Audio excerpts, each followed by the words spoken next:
இந்த நிதிநிலை அறிக்கையில் நாங்கள் தமிழகமே எதிர்பார்த்த அந்த தமிழக விவசாயிகளின் கூட்டுறவு கடன் மொத்தமாக தள்ளுபடி செய்யப்படும் என்ற அந்த அறிவிப்பு வராமல் இருந்தது மிகப்பெரிய ஏமாற்றத்தை கொடுக்கிறது. எங்களுக்கு அது ரொம்ப வருத்தம் அளிக்கக்கூடிய விஷயம்.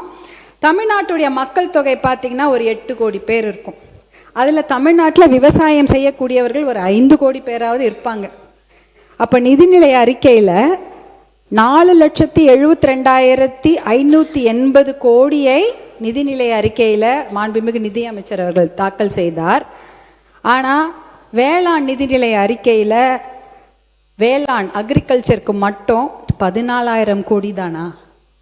5 கோடி பேருக்கு வெறும் 14,000 கோடி தான் நீங்கள் தாக்கல் செய்திருக்கிறீர்களா? நீங்கள் 22 டிபார்ட்மெண்ட், கால்நடை, பால்வளம், வனத்துறை, கூட்டுறவு, பட்டு, கைத்தறி, இப்படின்னு வணிக வரி, இந்த மாதிரி டிபார்ட்மெண்ட் எல்லாம் சேர்த்து 22 டிபார்ட்மெண்ட்டுக்கெல்லாம் சேர்த்து தான் 58,000 கோடி இந்த நிதிநிலை பட்ஜெட் தாக்கல் செய்திருக்கிறீர்கள்.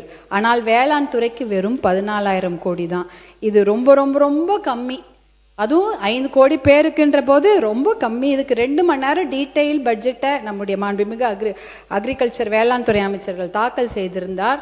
அதில் நிறைய விஷயங்கள் இருந்தது. ஆனால் நம்ம எதிர்பார்த்த நிறைய விஷயங்கள் இல்லை.